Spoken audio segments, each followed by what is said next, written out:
Halo semua, kembali lagi di Victory Edukasi. Ya, bersama saya dengan Dr. Gembong hari ini kita kedatangan tamu spesial nih yang akan membahas satu topik yang sangat menarik, yaitu tentang ada gigi di matamu. Wah, pasti teman-teman sangat tertarik kan untuk mengetahui lebih lanjut. Jadi untuk edukasi pada hari ini kita kedatangan dari ada dua wanita cantik nih untuk yang akan kita berbincang-bincang secara langsung kira-kira apa sih kaitan adanya gigi di matamu? Oke, yang pertama ada dari dokter siapa nih dok? Halo semuanya, saya Dr. Prima Sugesti Laila. Saya spesialis mata di RSUD Margono Sukarespo. Ya betul, jadi dokter Prima ini dokter spesialis mata yang berpraktek di Rumah Sakit Margono ya dok, Rumah Sakit Umum Daerah ya. RSUD. Yang kedua adalah dari owner PDC atau Victory Dental Care, itu adalah dokter. Hai, saya Dr. Gizi Victoria Dewati Arifin, spesialis orto atau spesialis behel atau spesialis kawat gigi. Oke dok, jadi hari ini kita akan coba sesuai dengan temanya ya dok ya, jadi Ya. ada gigi di mata. Oke. Jadi tema ini sangat menarik dok, karena banyak dari beberapa followers kita atau dari masyarakat awam itu masih bertanya-tanya dok, kira-kira berkaitan dengan keluhan gigi yang ternyata timbul kaitannya di mata. Nah, pertanyaan yang pertama akan kita bahas dok yaitu mengenai ada nggak sih dok kira-kira kaitannya yang matanya jadi nyut-nyutan itu sama sakit-sakit di gigi. Nah itu bagaimana ya dok kira-kira? Betul. Jadi banyak pasien datang ke Victory itu banyak yang bertanya nih dok. Tanya apakah kalau pasien datang sakit gigi karena gigi berlubang. Terus dia bilang, kok sakitnya nggak cuma di area gigi aja ya dok, kok bisa menjalar sampai sakit, terus kayak matanya kok jadi kayak sedikit nyutan gitu. Apakah ada hubungannya oleh dari kasus gigi yang bolong itu ke sakit mata tersebut dok? Oke. Ya, jadi kalau ngomongin sakit gigi ya Dokter Vicky, Ya. mungkin dari masalah giginya bolong, Betul. kemudian giginya bengkak. Ya, mungkin rahang juga bisa bengkak juga Iya. ya. Jadi itu karena memang di wajah kita itu memang ada saraf yang memang berkaitan gitu, bercabang gitu ya, saraf sensori. Jadi sensori itu untuk merasakan salah satunya nyeri. Jadi yang nomor 5 ya Dokter Gembong. Jadi kalau kita sakit di area rahang, itu bisa nanti menjalar sampai ke mata, sampai ke kepala gitu. Jadi memang itu ada Kaitannya, Dok, ya? kaitannya ya benar, ada kaitannya gitu. Jadi dengan kita sakit gigi atau gigi kita itu berlubang, itu juga menyebabkan adanya sakit di bagian mata ya dok ya? Betul, betul. Kalau misalnya kalau orang-orang ini kita suka fakta nih, berarti ini satu fakta ya dok ya? Ya, bahwa ini itu fakta, betul. ada giginya, menjelaskan bahwa ada kaitannya kalau misalnya gigi itu dengan keluhan di. Oke, kita lanjut ke topik berikutnya nih dok. Tadi kan kita masih bahas tentang yang matanya. Nah, kalau misalnya dok, bisa kalau ya itu kan kita sering itu giginya kena infeksi ya dok. Jadi misal dari yang bolong atau misalnya gigi yang itu misalnya dirinya. Nah kan kadang ada yang ngomong ini sudah sarafnya nih di gigi. Nah itu nanti kira-kira apa ada kaitannya ya dok kalau misalnya sama sakit mata nih, kadang-kadang kan misal aduh gak cuma nyusutan nih ternyata di matanya mungkin ada penglihatannya jadi kurang atau gimana, itu bagaimana ya dok? Ya, mungkin dari saya dulu ya. Ya boleh dok. Jadi gini, kalau untuk sakit mata ya, jadi untuk satu, jadi kaitannya oral hygiene atau kebersihan mulut dengan mata itu memang ada ya. Jadi kaitannya dengan satu yang jelas infeksi bakteri ya, infeksi bakteri. Jadi sebenarnya kita kan badan kita kan nggak mungkin steril ya. Betul. Ya, ada bakteri yang normal ada di tubuh kita ada untuk membantu pencernaan dan lain-lain ya. Cuma memang ada bakteri yang patogen yang istilahnya jahat gitu ya, bisa menginvasi dan menginfeksi tubuh kita. Salah satunya misalnya kalau terjadi di gigi ya. Dari awalnya mungkin dari apa ya dokter? Dari gigi berlubang mungkin ya dok. Gigi berlubang. Kemudian mungkin dari pertama kariesnya masih karies email, kemudian dia dibiarkan lama kemudian berkembang biak, jadi masuk ke dentin, lapisan kedua gigi, kemudian tambah dalam lagi akhirnya kena di pulpa atau saraf itu dok. Oke, jadi setelah akumulasi bakteri yang cukup banyak di Ya. gigi ya, kemudian dan itu biasanya berlangsung semakin kesini kan semakin berat ya. Itu Betul. biasanya diakumulasikan tuh Iya. berbulan-bulan, bahkan mungkin bertahun-tahun ya. Jadi sarang vokal infeksi, jadi sarang bakteri di situ. Nah, ngomongin bakteri itu kita satu ya, dia bisa menyebar di area sekitar ya. Jadi kalau misalnya kita wajah kita kan kalau mata deket ya sama gigi Betul. ya. Tidak terlalu Gigi jauh yang ya terlalu dok jauh. ya. Jadi satu bisa penyebarannya satu lewat pembuluh darah. Oke. Gitu ya, paling banyak tuh lewat pembuluh darah. Jadi yang terjadi apa? Yang terjadi satu bisa ada infeksi di mata dan di sekitar mata, namanya Oke. selulitis orbita. Jadi selulitis orbita itu peradangan di sekitar mata, kemudian di septum orbita atau di rongga matanya, gitu ya. Gejalanya apa? Gejalanya ya infeksi. Jadi kayak apa ya? Kelopaknya bengkak, Oke. merah, Oke. nyeri ya. Itu kalau di yang preseptal atau yang di luar. Kemudian kalau misalnya masuk ke dalam, lebih ke dalam lagi ke orbitanya atau udah mendekati di apa namanya? bola matanya, itu bisa sampai matanya kabur. Oke. Kemudian untuk lirik-lirik juga sakit ya. Biasanya kita kalau menemui kasus-kasus seperti itu, kita lihat nih, ini sumber infeksinya dari mana? Oke. Nah, gitu. Apakah dari kita lihat daerah sekitar wajah dulu ya? Oh, sinusnya gimana? Sinus itu daerah sini ya, di bawah mata nih. Sinusnya gimana? Ada suatu infeksi nggak di situ? Kemudian gigi. Oke, ada Gimana? nggak? Ada infeksi nggak? Ada gigi yang bolong nggak gitu ya dok ya? Berarti bisa Betul. jadi salah satu faktor Ya, penyebab juga faktor ya dok ya? penyebab yang memang menyebabkan suatu apa ya, infeksi di sekitar sumbernya gitu dok. Berarti salah satu sumbernya bisa juga dari infeksi gigi yang berlubang tersebut, gitu ya dok ya? Jadi kita harus dok, pentingnya kita harus menjaga higienitas oral ya dok ya. Betul, Oral higienis ya, Mhm. ya. Jadi sebenarnya gini, kalau mau saya tambahin ya, kalau ngomongin bakteri, kita apa namanya tadi ya, infeksi selulitis orbita, selulitis preseptal. Kemudian ternyata ada beberapa hal yang apa namanya, penyakit di mata yang memang terkait dengan infeksi. Misalnya Oke. tadi ya, mata kabur kan ada banyak tadi ya.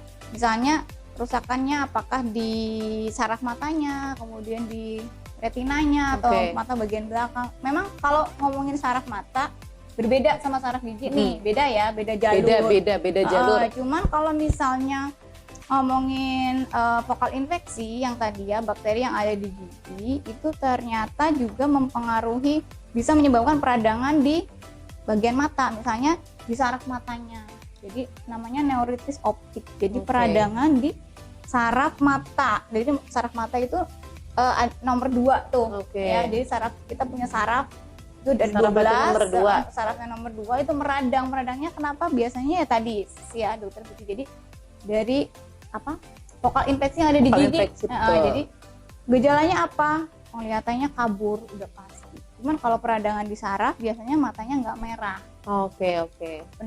Penglihatan bisa turun mendadak, matanya tuh nggak merah, biasa aja ya, jadi biasa aja, baik-baik aja, tapi penglihatannya kabur. Nah, Oke. itu peradangan di saraf mata ya. Kemudian yang kedua apalagi?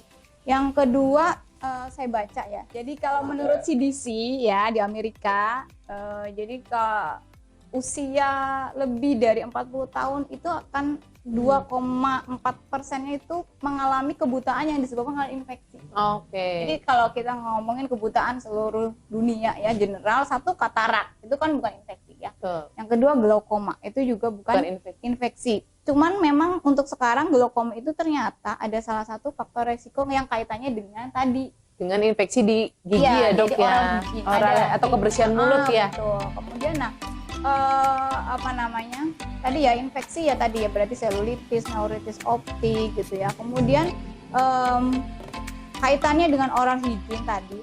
Jadi ada beberapa bakteri patogen yang ada di gigi, ternyata di rongga mulut, ternyata dia akan menjadi salah satu faktor risiko untuk terjadinya glaukoma sudut terbuka.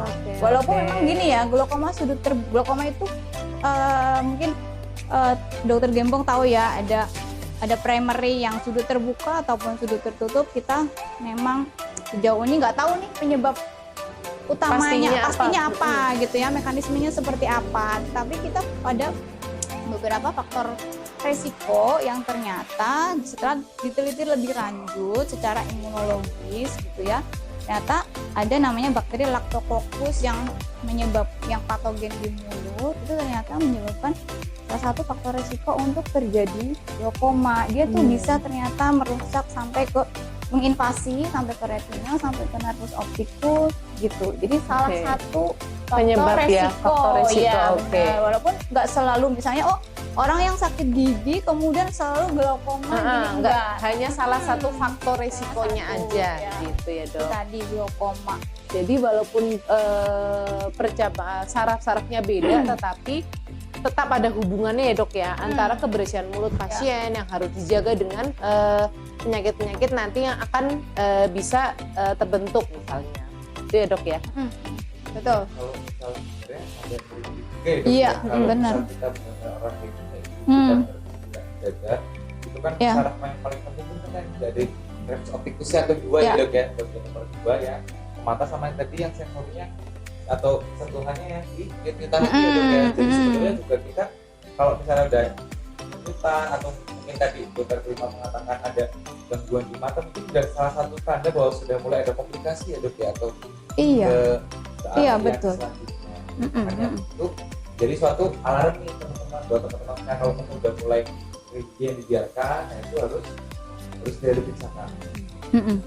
Jadi jangan sampai udah terjadi infeksi itu baru kita menyadari bahwa kebersihan rongga mulut itu penting. Seperti makanya harus rajin kita kontrol lah ke dokter gigi 6 bulan sekali sebelum gigi itu menjadi berlubang yang parah yang nantinya akan menjadi infeksi. Gitu kali ya dok ya. Benar-benar. Ya kita kan dok mengenai topik tentang sabut gigi yang bisa menyebabkan kebutaan dok. Ini banyak sekali yang masih mempertanyakan tentang hal itu. Nah kira-kira dari sudut pandangan dari dokter spesialis mata ini bagaimana nih dok? Oke, kalau ya sering ya kita dengar, saya nggak mau dicabut, giginya nanti buta. Betul, takut buta. Apalagi kalau yang gigi atas katanya. Iya, ya jadi kan? banyak pasien datang giginya berlubang mau dicabut, takut nih dok. Takut, betul, terutama orang atas. Banyak yang maju mundur mau cabut. Kita harus mengedukasi nih. Nah, apakah banyak beredar kabar gitu di luar kalau misalnya kita cabut gigi itu di atas dok bisa bikin buta kayak gitu. Padahal yang seperti kita bahas tadi persarafnya itu kan beda ya dok ya, saraf-sarafnya ya. Sebenarnya itu gimana sih dok untuk penjelasannya sendiri? Kalau cabut gigi untuk cabut gigi kemudian jadi buta itu enggak ya. Jadi memang itu hoax ya, itu enggak benar karena satu sarafnya berbeda. Yang kedua ya kalau memang efek dari cabut gigi itu tadi kan pasti nyeri ya. Kalau nyeri itu memang ya tadi sebelumnya udah dijelasin juga. Jadi percabangan nyerinya bisa ke mata ya itu pasti akan ada sedikit nyut-nyutan di daerah sekitar mata ya itu wajar. Tapi kalau memang menjadi buta enggak. Oke. Tapi kalau misalnya ngomongin kebutaan kaitannya dengan infeksi gigi ya justru infeksi gigi itu kalau misalnya tidak dibersihkan, akumulasi jadi enggak dicabut. Ya dibersihkan kan salah satunya mungkin ya kalau udah jelek kan dicabut. Itu bisa jadi kebutaan justru. Berarti gitu ya dok ya. Jadi sebenarnya cabut gigi itu tidak menyebabkan buta ya dok? Enggak. Ya karena memang itu sarafnya beda kan. Jadi kalau infeksinya dibiarin, giginya nggak dicabut, lama-lama bisa komplikasi ke mata. Matanya buta malah sangat mungkin gitu. Oke.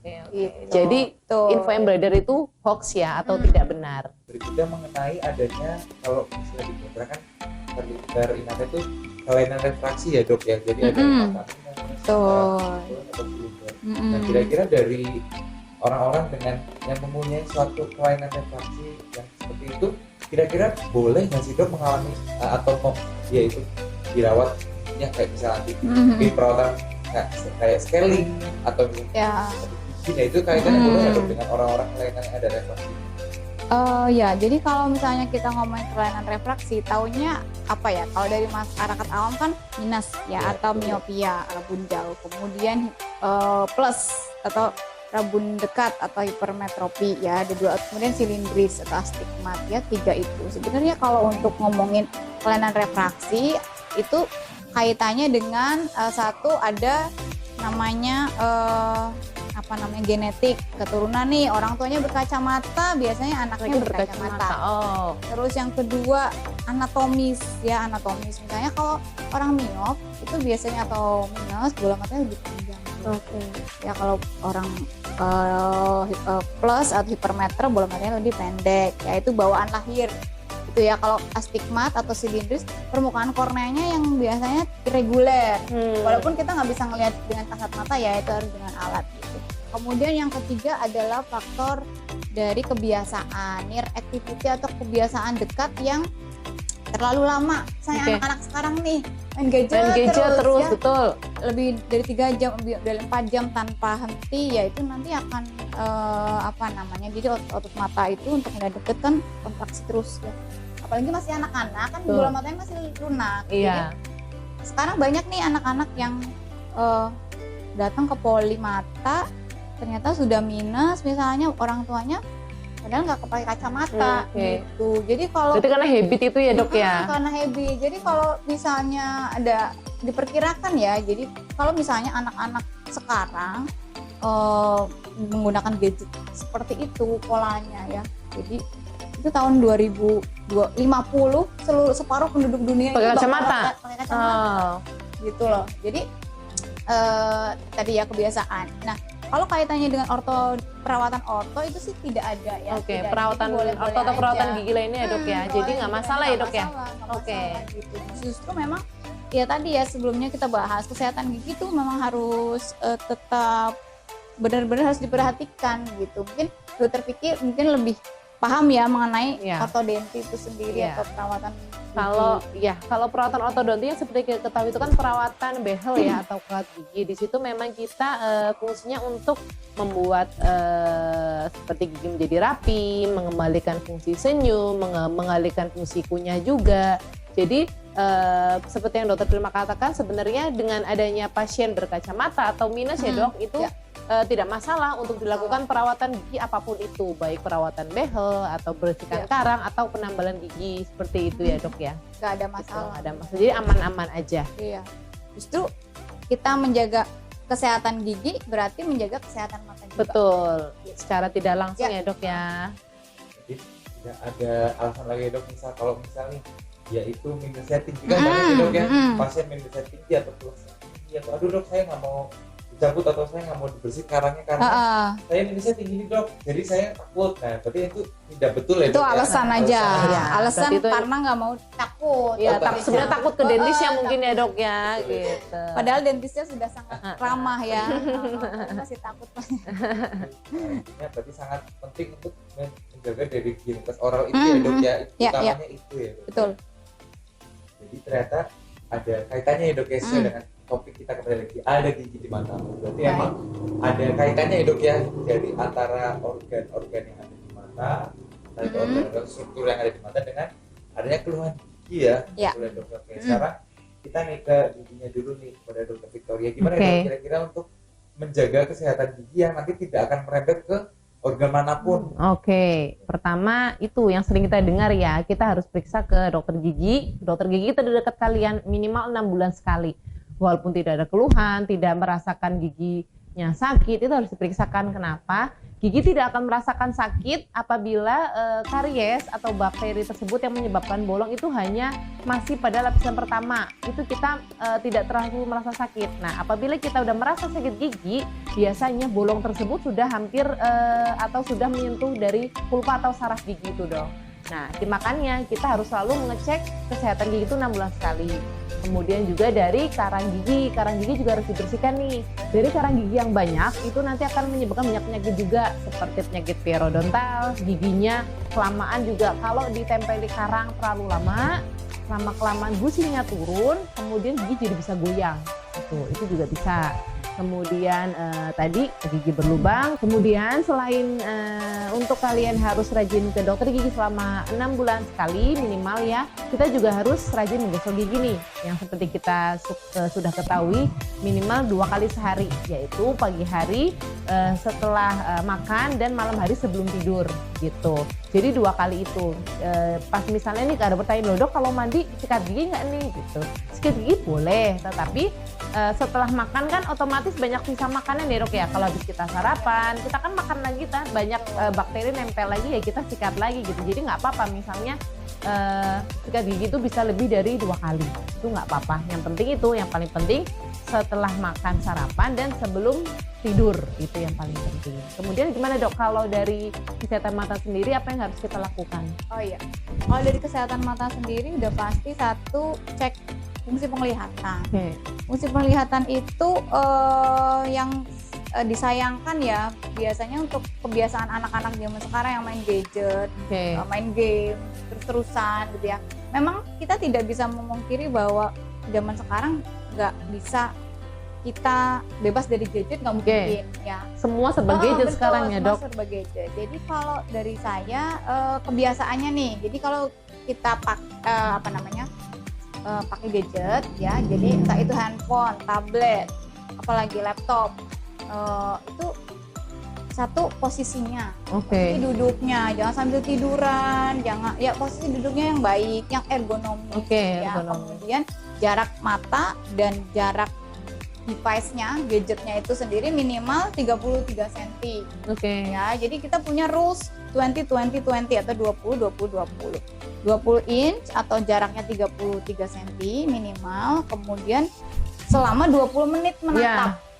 Ya, terus habis itu kita istirahat 20 detik. Kedip-kedip, stretching, lihat jauh, ya biar relax. Kadang kalau kita asik kan bisa lebih dari 20 menit tuh ya dok ya. Bisa 1 jam scroll, ya, IG, Twitter, jadi bisa 1 jam 2 jam terasa. Sampai kadang-kadang sampai lehernya kaku, pinggangnya juga karena posisinya sambil duduk. Posisi salah, tidak ergonomis. Itu bukan kebiasaan yang baik. Yang kedua, cek fungsi penglihatan terutama untuk anak-anak. Jadi banyak kasus anak-anak itu datang ke polimata setelah dia sekolah, ternyata dari gurunya tahu bahwa anak ini kalau duduk di belakang nggak bisa lihat papan tulis gitu. Itu sering, jadi orang tuanya tuh tidak sadar. Ya, jadi sebenarnya anak-anak itu bisa diperiksa fungsi penglihatannya sejak umur 36 bulan atau 3 tahun. Apakah ada pemeriksaan berkala gitu nggak dok maksudnya? Boleh, kalau pemeriksaan berkala 1 tahun sekali boleh. Dan ngecek mata di rumah itu juga bisa. Jadi caranya kalau misalnya anak itu sudah kenal huruf, angka, kita ada kalau di Play Store atau di handphone itu ada namanya Snellen Chart yang kita bisa download free, bisa ada huruf, bisa ada angka. Anak sekarang kan udah pinter-pinter ya, umur 3 tahun aja udah bisa baca kan biasanya.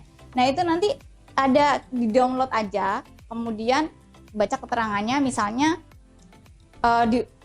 diukur di jarak 1 meter atau 3 meter atau berapa ya, nanti pakai handphone aja, jadi tinggal anaknya disuruh baca ya hurufnya. Jadi cuman memang kita punya 2 mata, jadi harus satu-satu ngeceknya. Satu mata, dia jarak berapa meter?